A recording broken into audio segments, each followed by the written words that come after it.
এই যে নেন চা।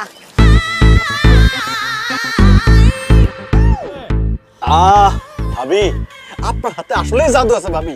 এত মজার চা আমি আমার বাপের জন্মে কোনদিন খাই নাই। ইচ্ছা করতেছে ভাবি আপনার হাত শুনতে চা বায়া খায় ফেলাই। যাই হোক ভাবি, আমি আপনাকে 2 ঘন্টার জন্য ভাড়া নিতে চাই। ভাড়া নিতে চান মানে? ভাবি অন্য কিছু মনে করবেন না। আসলে হয়েছে কি, আমার আব্বা আম্মার বোন তারাও চা খাইতে খুব পছন্দ করে। এখন তারা তো আর আপনার দোকানে এসে চা খাইবো না, সেই জন্য আপনারে ভাড়ায় আমাদের বাড়িতে নিয়ে যাব। আপনি সেখানে বইসা আমার আব্বা আম্মার বোনের চা খাওয়াইবেন, কোনো সমস্যা নাই। সামাদ লাগলে টাকা ডাবল দিব। খুবই ভালো প্রস্তাব, জিনিসটা আমি চিন্তা করে নি ভাইবা, তারপর তোরা কইতাছি। ঠিক আছে, তুই চিন্তা ভাবনা কইরা ভাবিরে ভাড়া দেবে কিনা সেটা আমার জানা। ভাবি আপনি যদি ভাড়া যান সপ্তাহে 2 দিন আমি আপনাকে ভাড়া নিব। দেখেন আমি কোথাও যা চা বানাতে পারুম না। আপনার বাপ মা ভাই বোন সত্য কুষ্টে চা খাইতে চায়, এনে লইবেন, এনে আমি বানাবো। অন্য কোনো জায়গায় আমি চা বানাতে পারুম না। ভাবি আপনার কি কোনো ছোট বোন আছে? কেন? আমার ছোট বোন দিয়ে আপনি কি করবেন? বিয়ে করব। বিয়ে কইরা আপনার মতো আপনার ছোট বোনের দিয়ে আমি ব্যবসা করাবো। একদম থাপড়া দাঁতটা ফেলা দিমু। কত বড় সাহস আছে আমার শালীরে বিয়ে করতে। আমার শালীরে ব্যবসা করার লাগলে আমি করাবো, তুই বিয়ে করার কে? এই কি কইলা তুমি? কথার কথা কইলাম। কথার কথা কই ভাও, তুমি আমার বোনের দিয়েও ব্যবসা করাইবা? হ্যাঁ ভুলে ভালে কইরা হলো। ভুলে আমার কেউ ভাবি ঝগড়া থামান, 1000 টাকা দেন। আপনি টাকা দিতেছেন কেন আমারে? কারণ আগামী 1 ঘন্টা আপনি শুধু আমার। এই হান্নান কি কস? আমার বউ তোর মানে?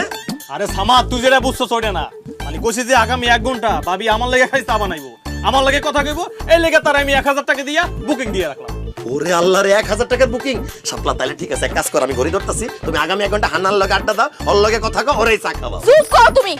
আইছে এই আপনি টাকা আপনার কাছে রাখেন। শুনেন, আপনার লাগে আমি চা বানাতে পারুম না, আপনার লাগে কথাও কইতে পারুম না। এই আরো কাস্টমার আছে, আমার হেগো লাগে চা বানাইতে হইব। আর দূর কাস্টমারে গুলি মারি। আগামী 1 ঘন্টা আপনি আমার লগে চা বানাইবেন, আমি আপনার লগে গল্প করবো আর আপনার চা খামু। এই তোরা যা সর। আমরা এতক্ষণ ধরে সিরিয়াল ধরে বসে আছি, আর তুই বাবির হাতে একলা একলা চা খাবি। মগের মুলুক পাইছ, তুই এখন চা খেতে পারবি না। ওই চল বের করতে রে।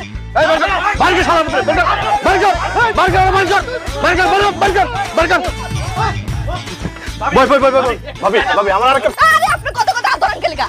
আরে হাত ধরো, টাকা তো দিবই। টাকা টাকা টাকা।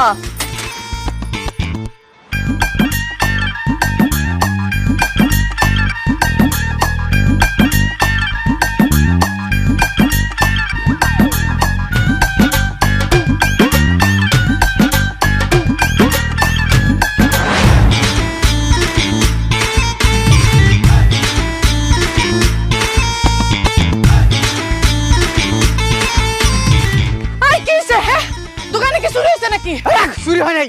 হ্যাঁ চুরি হয় নাই? তাই তো, দোকানে তো চুরি হয় নাই। তুমি যে ভাব আমার ফোন করে তাড়াতাড়ি আইতে কইছো, আমি তো ভাবছিলাম দোকান মনে চুরি সব সাপ হয়ে গেছে। আল্লাহ গো আল্লাহ, আমি কি ভয়টা না পাইছি। অনকফ আমারে তাড়াতাড়ি আইতে কইছো কি লিগা? দোকানে তাড়াতাড়ি আইতে কইছি কারণ তুমি দোকানে বসবে, এখন থেকে তুমি দোকানদারি করবা, বুঝছো? আই কি কও? হ্যাঁ আমি দোকানে বসুম কি লিগা? আর কইও না, ওই সামাদ তার বউরে তার দোকানে বসাইছে, এখন তার দোকানে কাস্টমারের ভিড়। আমার দোকানের সব কাস্টমার সব সামাদের দোকানে চলে গেছে, আমার দোকানে কোনো কাস্টমার আসে না। সেই জন্য আমি চিন্তা করছি আমার দোকানেও আমার বউরে বসাবো, আমার দোকানেও বেশি বেশি কাস্টমার আসবো। আর দেরি করো না হাজিরা, তাড়াতাড়ি দোকানে বসে লক্ষ্মী। আরে কি কও? আমি দোকানে বমু কি লিগা? দোকানে তুমি বও। যা নালে লাঠি দিব। যা আমি যাবো না।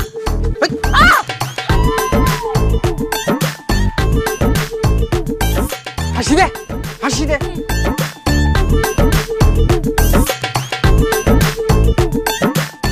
কিরে তোরা কই যেতেছস? আরে যাইতেছি আমাদের দোকানে শাপলা বাবির হাতের চা খাইতে। চা খাইতে সামাদের দোকানে যাওয়া লাগবো কেন? হ্যাঁ আমার বউ মানে তোর ভাবি, ওই দেখ দোকানে বসে দেখ কি সুন্দর হাসির দাঁত বের করে, দেখ দেখ দেখ। আয় আয় তোর ভাবির হাতের চা খেয়ে যায়। এ আমগরে কি পাগলে পাইছে? আমাদের বউ দেখতে কি সুন্দর, তার হাতের চা কি মিষ্টি কি টেস্ট। তার হাতের চা থুইয়া তোর এই পেতনির মতন দেখতে বউয়ের চা খাইয়া কি জীবন যৌবন নষ্ট করুম? আব্বাস ভাই দোকানে খালি বউরে বসালে হইব না, বউ সুন্দরী হইতে হয়। চল চল। আমাদের কিন্তু জিতছে রে। সারা জীবন তুই আমারে খাড়ো গায়ে খোটা দিছস, দাড়ি মোজ চুলে ঠেলাই নাকি আমার চেহারাই দেখা যায় না। তুই কস তোর লাগে নাকি আমার মানাই না। এখন গ্রামের পোলাপান কি কয়ে গেল, তোরে কইছে